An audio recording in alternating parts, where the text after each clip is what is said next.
Welcome back, everyone.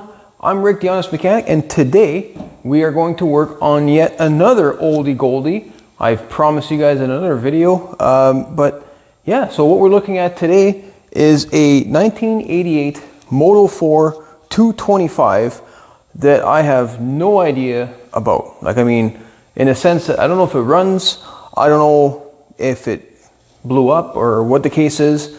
We're going to diagnose all that, get it running, hopefully, and might end up making a short little series of this machine because there is a lot to cover. It's been sitting outside forever, so some of the cables are not exactly working well. This one seems to be okay. The throttle cable is completely seized up. This brake cable is seized up. The pedal is seized up. Who knows what else is seized up? And it didn't come with a key. So first things first, I ordered, well, we need a throttle cable to see if it's ever going to work, and an ignition. So I will do my best to link all of the parts in the description box. So let's dive right in. Okay, I think the first thing we're going to tackle here is, well, the ignition, because without the ignition, we're not going to get spark, or we're not going to be able to see if there is spark. So let's just get to that. Oh, and there is some gas. Ooh, we're definitely draining that. Man, there are spider webs and cobwebs everywhere in this thing. I probably should have given it a wash before I brought it in. Never even thought of it. You know, it's funny because my uncle watches my videos from time to time, and that is his biggest thing that he talks about when I see him is, why didn't you clean the car? Why didn't you clean the bike before you brought it in? You saved yourself so much. But I still don't learn. Oh God, there it is. Still nice and clean. Yeah, well, I can't seem to find the right socket for this, which I think is like a 25. Anyways, we're just going to use a pair of parallel pliers. These are actually really cool. Again, maybe I'll put these in the description box because I like them. And one thing I'm going to do is I'm going to save this nut as well, because if you've been following the channel for a little bit, you know that my daughter actually repaired one of these exact bikes. We went through it together, painted it, made it look all nice. It runs really well. She uses it all the time. But one thing that failed is the little plastic nut that holds the choke lever on. Ironically, that's so far the only thing. So with any luck, this one will fit. There you go, a little bit of a snug. That's all it needs. Key goes in. Perfect. This one here is going to be my youngest daughter's, and the other one is my oldest daughter. She's actually driving, like I was saying it. And they have a different paint color, or they've been painted. So the other one's purple and yellow, and this one's also going to be the same colors, just reverse toning. I forget exactly. I think well, I'll put up a picture, but the front fenders are purple and the back is yellow, or vice versa. Well, this one's going to be the opposite. So I think that's a pretty good idea. So I don't want the gas to be on. What I want to check now is for spark. Alright, so I'm going to grab a rag, get rid of all these cobwebs here. That's just... And then put that aside. Connect my ground. Oh, my little spark tester is starting to show its age. Okay, get a good ground here. And then hopefully get it in here. Yeah, this is another style.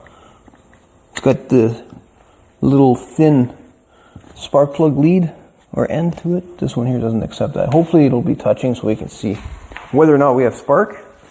So with the key on and the ignition set over here to run, we're going to decompress it because I still got the spark plug in place. It's only good for one pull, but we're going to do it anyways. And I'm going to reach over here, give the give the ripcord a nice big pull and look over here. Oh, lots of spark. Wow, that is good. So with good spark, now we know we got something. Just for fun, I'm going to pull the spark plug. Oh, it actually doesn't look that bad. So that's really good news. So I'm going to clean this up. I'm going to put it back in. I should probably test it first. My grounding. Oh yeah, we're good. Now since we're on this side, it may not hurt to check the oil as well. Well, it's actually overfull by a lot, so that tells me that the carburetor is probably leaked into the crank or into the base. Smells like gas as well, so that's going to have to be replaced. But at this point, it's alright if we run it for a second or two just to see if it's going to want to run, but we should probably change that gas and see what it does. Alright, so I got myself a little container here. There's not lots in there. I should be okay with this. I turned the valve off, which is unfortunate because it was left on. When I store equipment, I like to turn the valve off, run that piece of equipment until it stops, and then you know that there's not much gasoline left in that carburetor. That was a little stiff, and I've had good luck with that, so that's just how I keep doing it. Everybody's got their own little storage methods. Actually, comment down below. I'd like to know what other people are doing, because it's always nice to learn. Yep, terrible stuff. So now with that all drained out, I'm going to put a little bit of gas in here. I'm going to need some anyways. And I'm just going to take a chance and see if it starts. Never know. I'm usually not that lucky. Let's just go full choke. Key on. Clearly there's no battery. So I'm going to go decompressor. Up. And give it a pull. Actually, I'm going to give it a couple of pulls. I'll give it a good shot here and see if anything happens, if I get lucky. How hard is it to pull these over without the decompressor? Oh, that's not bad.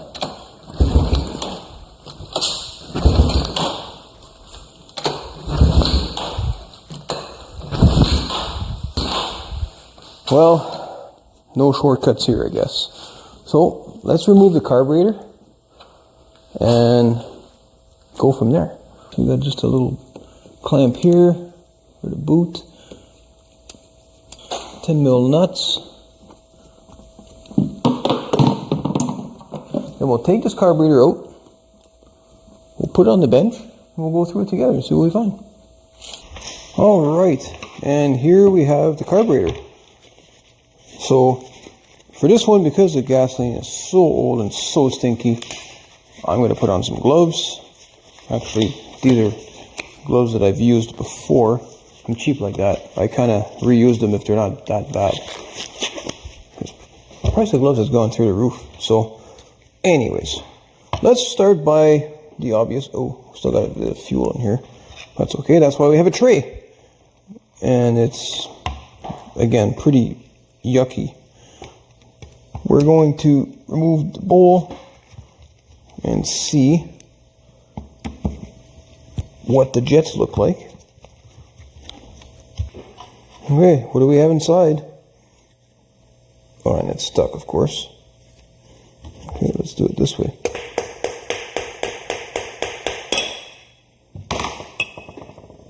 Ooh. Ooh. Yeah, that had no chance to run. Like zero. Wow, that main jet looks to be completely plugged. The secondary, same thing. Actually, this one only has two, so the primary, I guess, would be pretty dirty. And then they got all these sediment, I guess. I don't know what this is. Chunks of something. Almost looks like the stuff you'd scrape off your toast. Except it doesn't smell like that either. Okay, so we're going to take it right down. We'll take it apart here. I'm going to use a nice little brush, clean it all up. I'm going to dunk this thing in the ultrasonic because it just gives it the best shot, right? So all your aeration tubes seem to be, well, okay. Then followed by the primary jet. This one here I would assume is pretty plugged. And if I look through it, yeah, nothing at all. So this is definitely an issue. And then the famous fuel screw. If you guys watched it the first time I did one of these with my daughter, she kind of messed up that count, because the way these work, they're set from the seated position out, so you count your turns. So from here, we're going to count them on the way in, tightening it. So that's stiff. Okay, now we got it free. So that's half, 1 turn, 1.5 turns. So we're going to go back, remove this, and when it's in the ultrasonic machine, then the fluid will be able to go through those orifices and give them a nice clean. So it's important to note, guys, as well, you don't want to damage the little tip of this needle, because that's what goes through and makes the fuel adjustments. As well, there's a little O-ring inside here, and at this moment there's also a spring that's stuck in there. So I'm going to lightly tap it here and see if I can. There's the spring, which is good. I can see the washer, and I think I can see the O-ring. So I'm going to try and get all those out. Remove all that. Out this comes. There you have it. Now we have a carburetor that is stripped down to just about nothing. I mean, we've got a couple of O-rings here. This plate doesn't need to be removed. Now we can go throw this into the ultrasonic, let it sit for about an hour, do its job with all the jets. I try not to put too much rubber in there because I find that it makes it swell. And that might be okay with some of these O-rings, but it may not be okay with some others. So I won't be putting the little guy in there, but let's go throw that in there and put it back together, put it on the bike, see what it looks like. Alright, so I got the carburetor soaking. Unfortunately, my ultrasonic cleaner is not that big. It's usually better for smaller stuff like weed eaters and those kinds of things, even let's say a lawnmower. This is a larger carburetor, so I'm gonna just have to kind of move it around from time to time and just keep changing out the water. I'm gonna try and find one that's a little larger. This does a job though. I will put a description in the, I'll put the link in the description box for this as well. This is honestly just a jewelry cleaner. So, but it does work really well though. I put hot water in here as almost scalding, and I also put a little bit of dish soap. So that's the trick. So let's come back to this in about an hour. Oh, and the thing I don't like about this one as well though is it only, the most you can run it for is like 600 seconds at a time. So it's only minutes, right? And then you can reset it, but you're only supposed to do it like 3 times before you give it a 10-minute break. So it's going to take a while, but we'll take a look at what this carburetor looks like when we're done. All right, so now that we have the carburetor in the dunk and we're going to be rotating it around from time to time, talked about that already, but we'll let it do its thing. We're going to replace the throttle cable because we got some time. That's quite dirty. So what I think I'm going to do is I'm just going to open up the package to make sure that it is in fact very similar or to what I ordered, and hopefully it's the same. And well, it doesn't look the same. How awesome is that? That's not cool.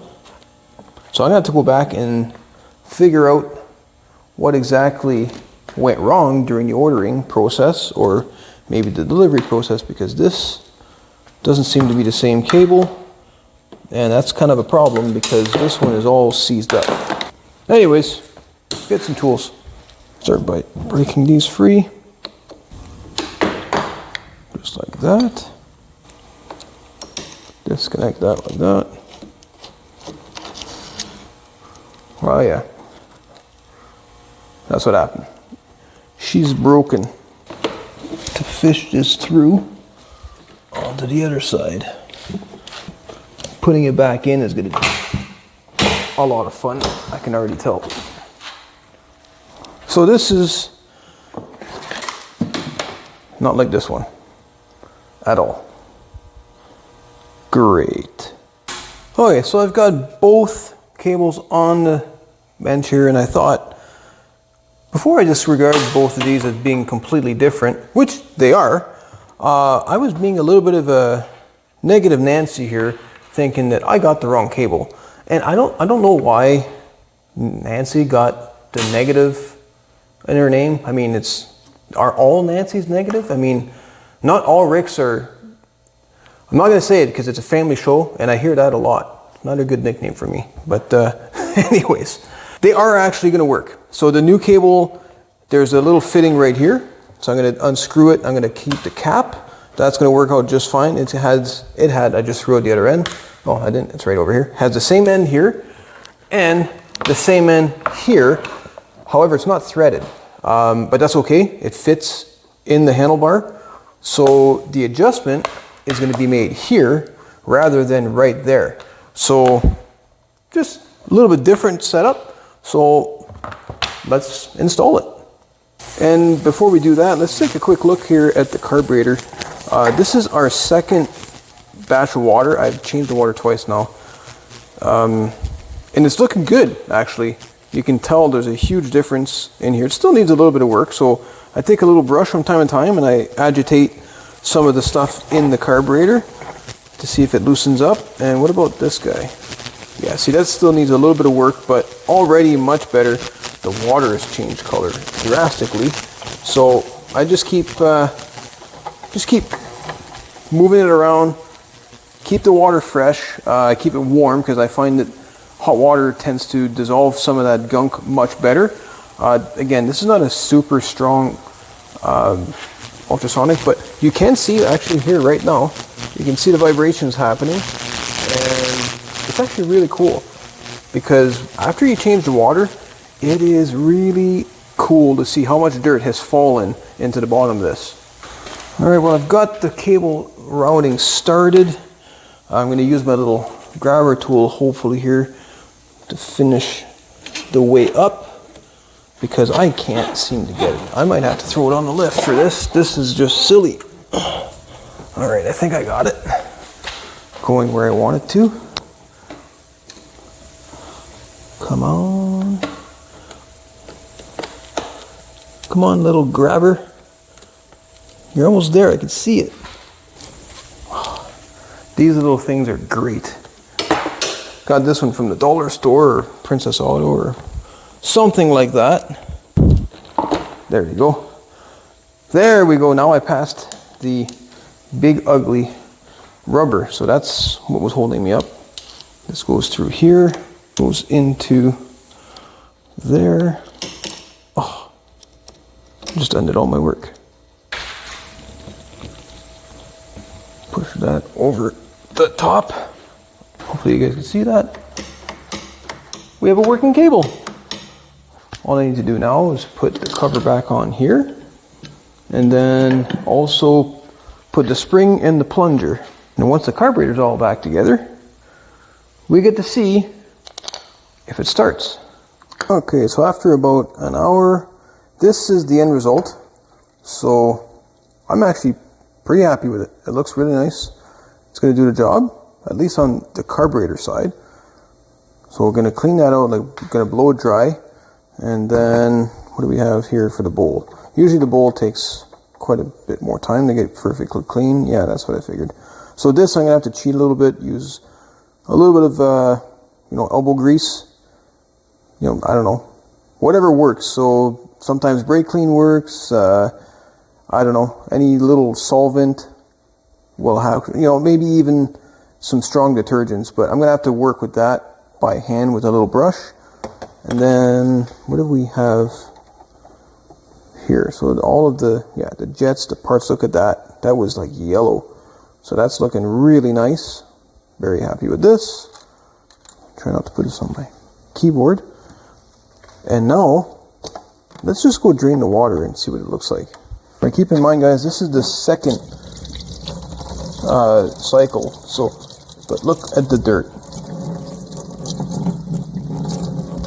It's just dirt, you know. That's all that is. Oh, and I forgot one part in there. Must have made its way through the bottom of the bowl, so I can't forget that. So let's reassemble this and put it back on the bike and see what we get. All right, so we're just about ready to go. The carburetor's in place. I've got the fuel on, checking for leaks.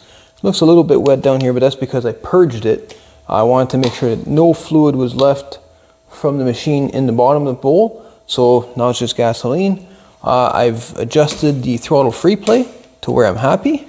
And again, that's adjustments done right over here. One thing I forgot to do, and I should do before we start, is make sure that the air cleaner is free and there's no mice nests or anything like that in there. So let's just take this apart real quick without stripping the bolts, hopefully. And actually looks pretty good in here.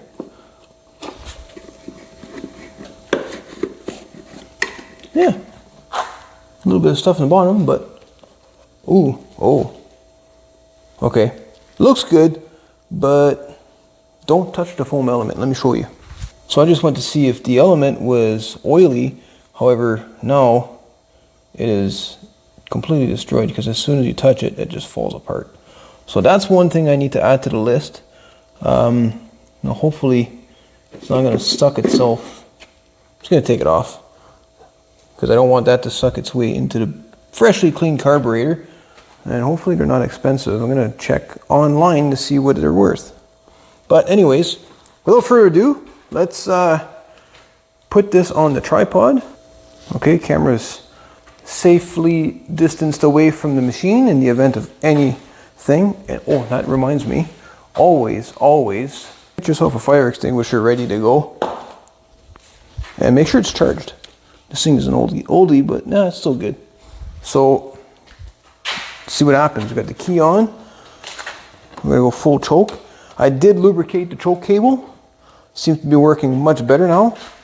And, oh, sorry, more cobwebs. See what happens. I'm not even gonna decompress it because it seemed to be okay to pull over. Come on. Oh, come on, girl. I know you got it. You got it in you. Oh, that one hurt though. Okay, so what if we cheat a little bit here? Just a bit of a cheat. Help it along. Oh, it's got some fire.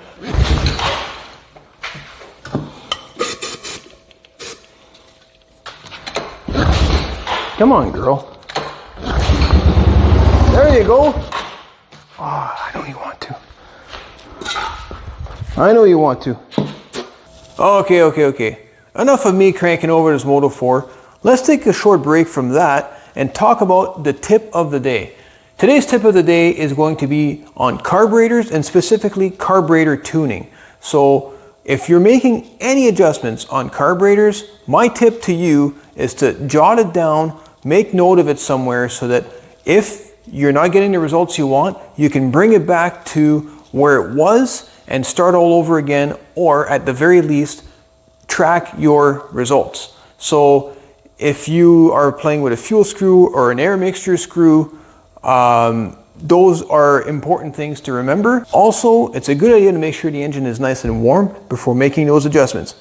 All right, now back to our regularly scheduled me cranking on this Moto 4.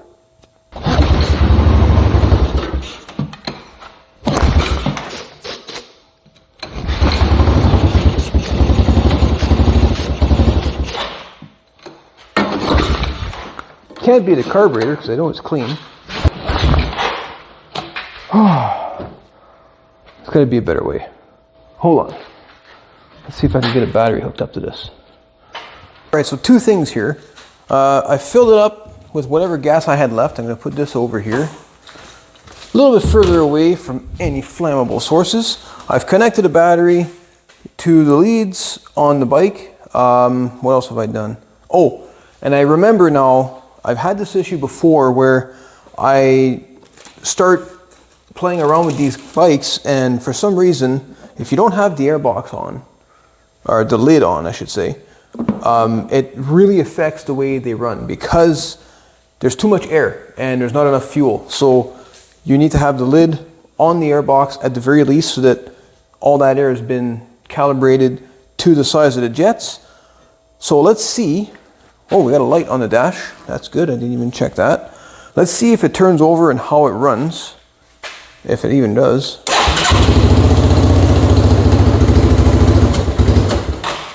Okay. That's a good start. I'm not sure if you can see it in the camera, maybe not with the angle, but I can see the airbox popping. I might have to throw a couple of screws, but... So it's running a little lean. So, where is my little screwdriver? Okay, let's see what that does. So, just small increments, right? Don't want to go too much at a time. Not much of a change there.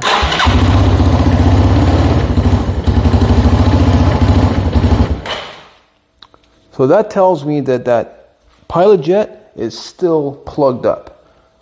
So we're going to take the carb out again, dunk it one more time, play around the pilot jet and see where we stand. However, that is going to do it for today's video because it's probably long enough as it is, and I hope to see you guys all in the next video when I have this running 100%. And it's possible that without the air filter, without the extra resistance on that airflow, that it's running lean as well. So I'm going to get another one of those filters. And well, you know the drill, we're going to keep at it. And again, thank you so much for watching, guys. I hope you appreciate the video. Hope you enjoyed it. If you did, please consider subscribing. And I will see you all in the next video where hopefully this is a little series. So talk to you all then. Stay safe. And this is why you stick to the end of the video, guys, because it turns out I was heading the wrong direction. So I went the other way. I actually just turned the choke off because the choke was fully on and I never thought of taking it off. Again, stupid me. Listen to her run now.